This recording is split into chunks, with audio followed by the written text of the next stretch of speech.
You were telling us about some of the particular production problems you had, and challenges doing live television when you were doing matinee theater. Do you want to continue with that?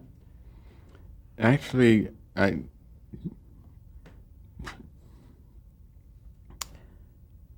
I had very little problem. I was fortunate that, yes, the Darren McGavin covering for the girls. And one other problem I had was we got a sports figure, and I can't remember his name, Joe somebody, and he started a whole tennis club up sort of beyond the Sportsman's Lodge there.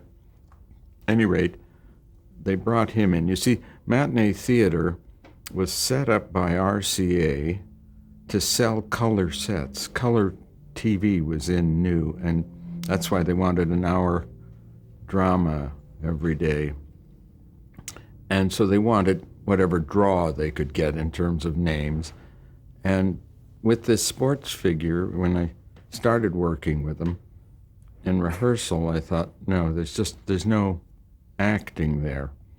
And I went to the producers, and they said, no, you'll work with them. And I said, no, I can tell. It's not there at all. And they said, I'll try. And rehearsed. And again, one time, 2 days later, I mentioned it.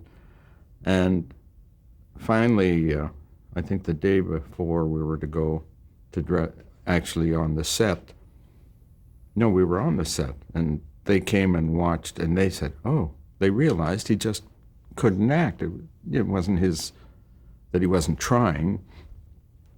And they finally said, okay. And I had to drop him. I wish I could remember the name of an actor, wonderful actor brought in, who just overnight got the whole part down and just worked dress rehearsal and show. Was the lead character and didn't miss a beat. It just thought the professionalism of so many of the people, and that was the wonderful thing about live television, was that everybody worked together and that everybody had to do their job well, because if not, everything could go wrong. And it just, the excitement, if live television was still around and that kind of excitement, I'd rather do that than film. And John Frankenheimer felt the same way, and Delbert Mann, all of us, I think, who came out of that had the same sort of feelings. Were there any particular challenges with doing broadcasts that were in color as opposed to black and white? And what kind of budgets were you working with? I honestly don't remember the budgets, but I do remember that they were very small. But I didn't, because of not having to build sets and things, they were not I didn't feel we were over-pressured or of course, you always feel under pressure with live, but I didn't feel it because of cost problems. And sometimes that was the wonderful thing. It made you be inventive. You had to think of ways to do things or to work things. I remember one time stealing an idea that I saw that Del Mann did on I don't even remember now whether it was a Studio One or a Philco Playhouse in the East, but that it was building a set. You see, you'd have to then run your actor to whatever was the next set. You couldn't you couldn't dissolve, as we say. But I thought, yes, I see what they did once. They built the two sets at right angles. So you could film this way and finish the scene, then get another camera here and dissolve, and he's in the next set. He's in the same wardrobe, obviously. You can't do it all the time.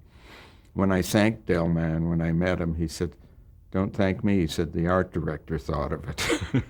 But just all these things, you had to figure out inventive ways of doing things, and the unbelievable excitement of that. What about color? Was that a new challenge, working in color?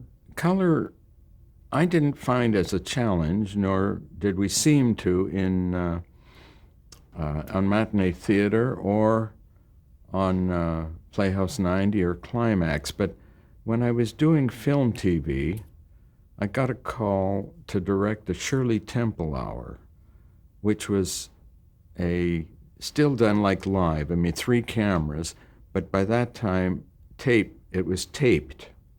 So they would do, instead of just act breaks, they had about 12 or 15 breaks where they made changes and that. So you don't have to have actors running and changing their clothes as they go or doing things. Well, I'm thinking of back to Matinee Theater of Dennis Hopper was playing a part where he had one leg. So he had his one leg bent in and tied up to his to his thigh, and he wore very loose pants, but he had to stay that way for an hour. It wasn't like you just do it for a break and then release. So things like that would go on. So when I went back to do this Shirley Temple, and it was taped now in these dozen breaks, but I thought, what the heck? And I was working with a production designer that I'd worked with on Matinee Theater, and I said, let's do it as if it was live. I said, I'll work out the shots, and we built, the sets were built for the cameras to sneak through. And we worked it out so that we could do it, and you couldn't. The attitude was different, because it was the same people working the cameras, the same people in the cables, but you had the security that you could cut, you could stop, you could go back and do it again, that kind of thing. And so when you didn't have that need to make it work, to work together and get in there and do things that are impossible, you didn't have that feeling. We did it with, I think, 5 or 6 breaks, but that's the difference sort of when tape came along. What was it like working with the host, John Conte, the host of Matinee Theater? Well, I loved it, but we didn't have to, in a sense, work with John, because he would prepare his work, and you just sort of photographed him. But he had a nice charm. And did he perform in some of the episodes? I don't think so, but I could be wrong. I don't recall. Tell me more about working with Albert McCleary. Well, Albert was wonderful in that he had these concepts to do these various kinds of shows, and I'm just remembering when we first came down, or first started the show, he had a big party one evening and sort of invited all the directors, and a lovely home, I think, I've forgotten exactly where, but Laurel Canyon or somewhere, and overlooking the valley and that. And it was just a lovely party. And what had I heard about, Hollywood? And I still remember him coming over to me and saying, now you can say you've been to a Hollywood party. And, you learned when you came that, yes, there are some of the things that they talk about going on in Hollywood, but basically you make your own friends and you live your own kind of life, and it's very normal. We love being here. How did American television compare? I mean, you did quite a number of episodes of Matinee Theater. How did that compare to your experience doing Canadian television in terms of programming and facilities, equipment? American TV had a lot more equipment, and we had an assistant with the director up in the booth. In Canada, we didn't have that position, and you and your script girl had to do all that work and keep the technical director informed and that sort of thing. So it was they were exciting times. When you left Matinee Theater, what did you do next? What was the very next project you took on? Well, and why did you leave Matinee Theater?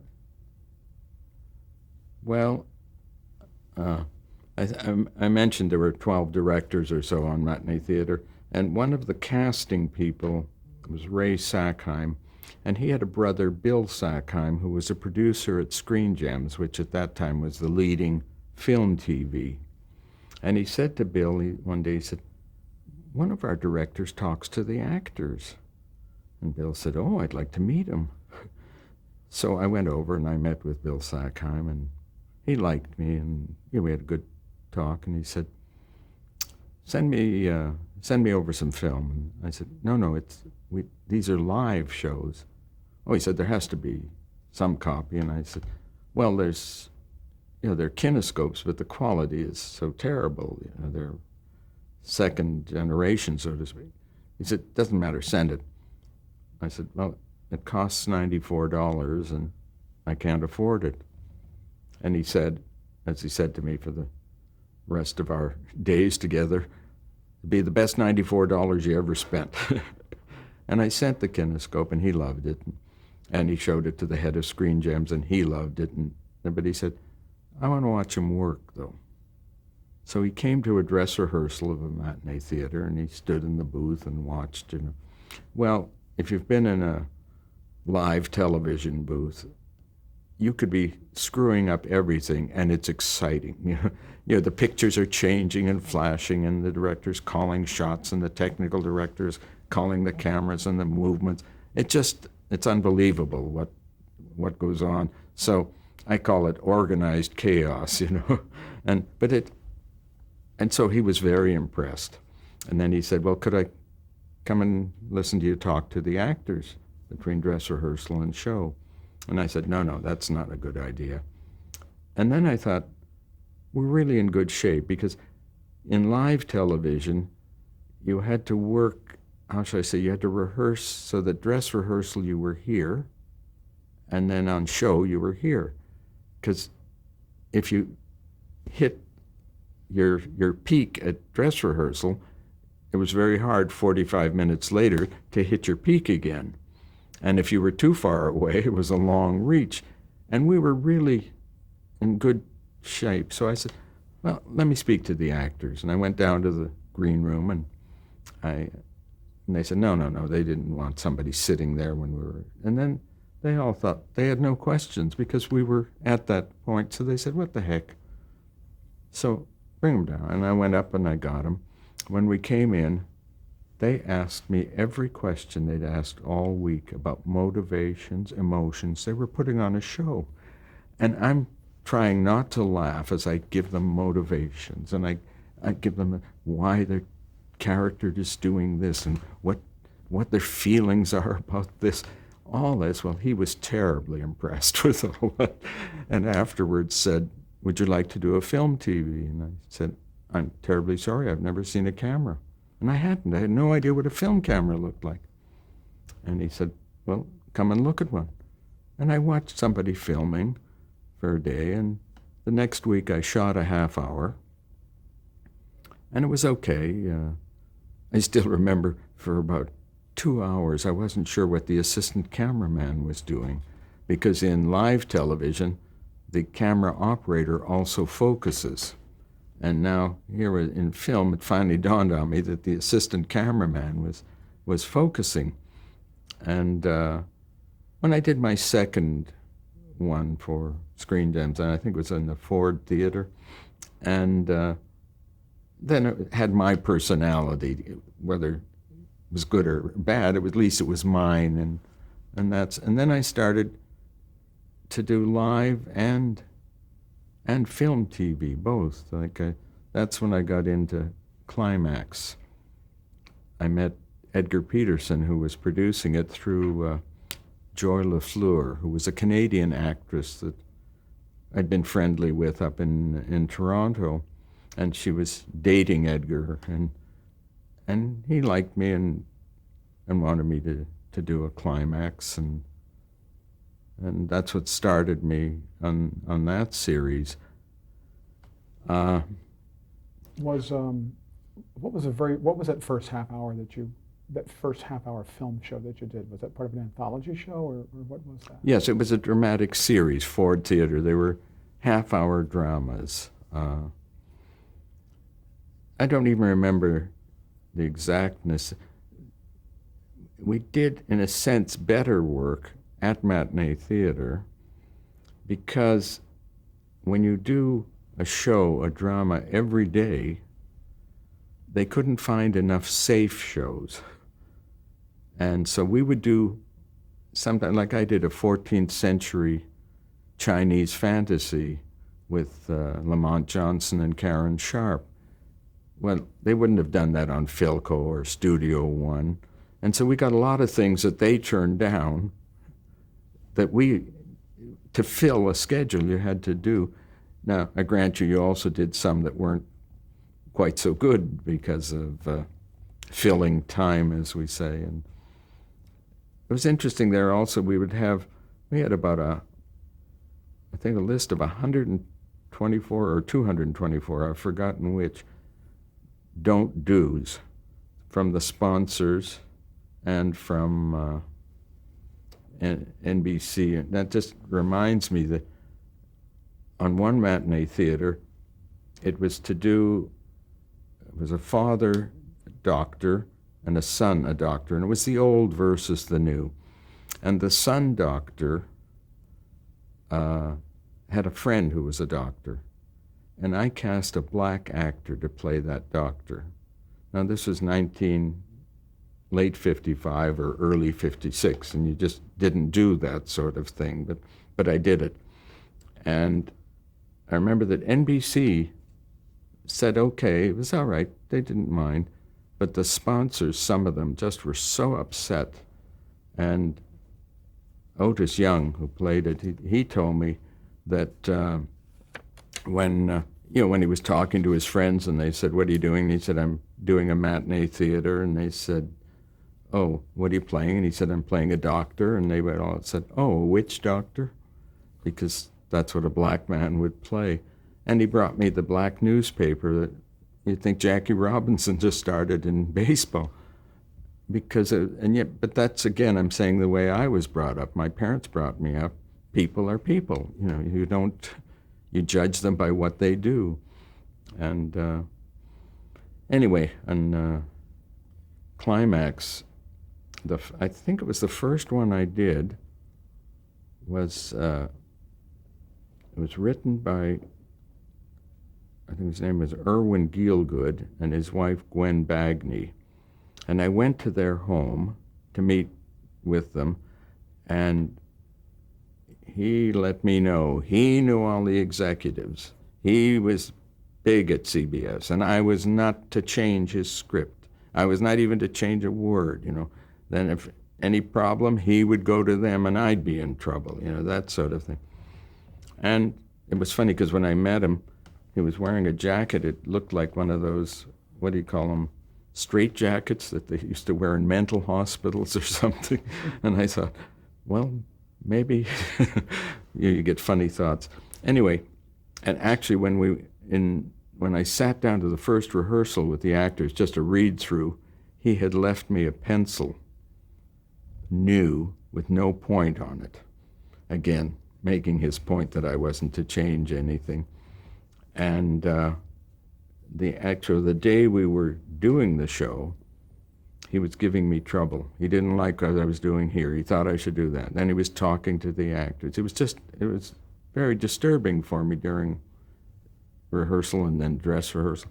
And I finally got to the point where I said to the producers, I said, get him out or I'm not doing the show. I can't work that way. And they did get him out. The next Climax I did, the week before you went on the air, on the preceding week, at the end of the show, you did a little blurb for promoting yours. And so I was there to do, and the one that was being done, Buzz Kulik was directing, and it was written by this same Irwin Gielgud. And I still remember him saying to me when I came in to do the end, he said, that Buzz Kulik, he can direct. So he was not happy with me, shall we say. But I must say, when hijacking started, and they put out regulations, that you were not to go on a plane with a gun or a knife or anything that resembled, that would be thought of as a dangerous weapon, and or not to do anything to give that feeling. He was the first one who was apprehended because he got on making some joke about having a gun or something. So, you mentioned the don't do's list. What were some of the other don't do's? oh, I don't remember. They just were little things sometimes about smoking or not smoking, or which cigarette, or don't show a product. Like if you wanted a breakfast and you want to put a box of Kellogg's because just so it looks real. No, you were not permitted to have any kind of that, or there were just so many, mostly ridiculous, and never to say "God damn," that sort of thing, and I've forgotten, but many like that. Yeah. But specific to sponsors' interest, it sounds like, is that, they wanted to, I assume they wanted to protect their brand or whatever Yes. it was, But it wasn't terrible. I mean, it wasn't like you didn't feel like you were being cut off, but it was annoying because you'd lose sometimes some of your creative thoughts would have to be tempered. So, Did you ever have an example where, let's say, maybe a coffee company might have sponsored something and you couldn't show drinking tea, for example? Is that the kind of that's the thing too? kind of thing, yeah. It was those kind of things, but they all had, I think, lists sort of like that. But I just remember how long a list it was.